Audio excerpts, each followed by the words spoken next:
బీరకాయతో మనం 2 వెరైటీలు చేసుకోవచ్చండి. బీరకాయ ఏది వేస్ట్ కాకోకుండా ఇలా 2 వెరైటీలు చేసుకోవచ్చండి. చూద్దాం రండి. బీరకాయ కర్రీ అండి. బీరకాయ, టమాటో, ఒకటి ఆనియన్ అండి. మసాలా కోసం శనక్కాయలు, నువ్వులు, కొత్తిమీర, ధనియా, కొబ్బరి, అల్లం వెల్లుల్లి, చెక్క, లవంగ ఇదంతా బాగా మిక్సీకి పెట్టుకునేసి chilli powder, salt, garam masala ఒక పాన్ పెట్టుకొని అందులో ఆనియన్ వేసుకొని ఆనియన్ బాగా ఫ్రై చేసుకుందామండి. ఇప్పుడు టమాటో వేసుకొని ఇలా మసాలా రుబ్బుకున్నాం కదా, ఆ మసాలా అంతా వేసుకొని కారం, ఉప్పు, గరం మసాలా వేసుకొని బీరకాయలు కట్ చేసుకున్నాం కదా అవన్నీ వేసుకొని ఒకసారి ఫ్రై చేసుకుందామండి. అంతా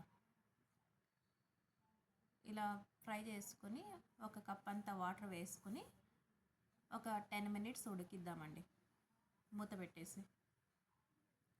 10 మినిట్స్లో మనకి బీరకాయ కర్రీ అయితే రెడీ అయిపోయిందండి. ఇప్పుడు బీరకాయ పొట్టు పచ్చడి చూద్దామండి. బీరకాయ పొట్టు, టమాటో, వెల్లుల్లి, గ్రీన్ చిల్లీ, ఆనియన్, కరివేపాకు, కొత్తిమీర, పప్పులు, సాల్ట్, ఆయిల్ అండి.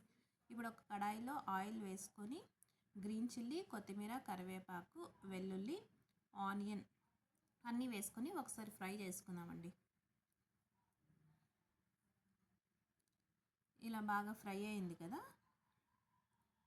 ఇప్పుడు బీరకాయ పొట్టు వేసుకుందామండి.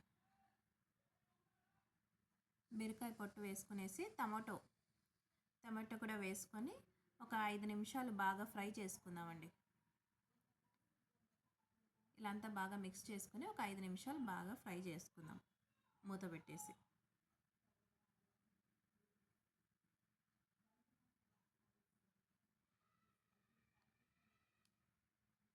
చూడండి, బీరకాయ పొట్టు అంతా బాగా మగ్గిపోయింది కదా.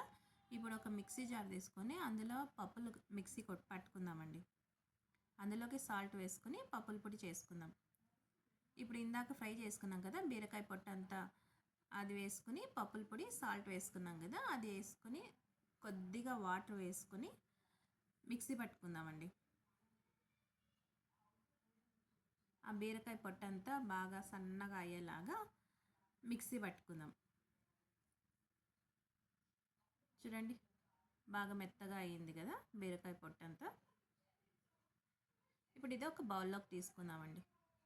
ఇలా బీరకాయ మళ్ళీ బీరకాయ పొట్టు ఏది వేస్ట్ కాకోకుండా మనకి 2 కర్రీలు అయితే రెడీ అయిపోయినాయండి.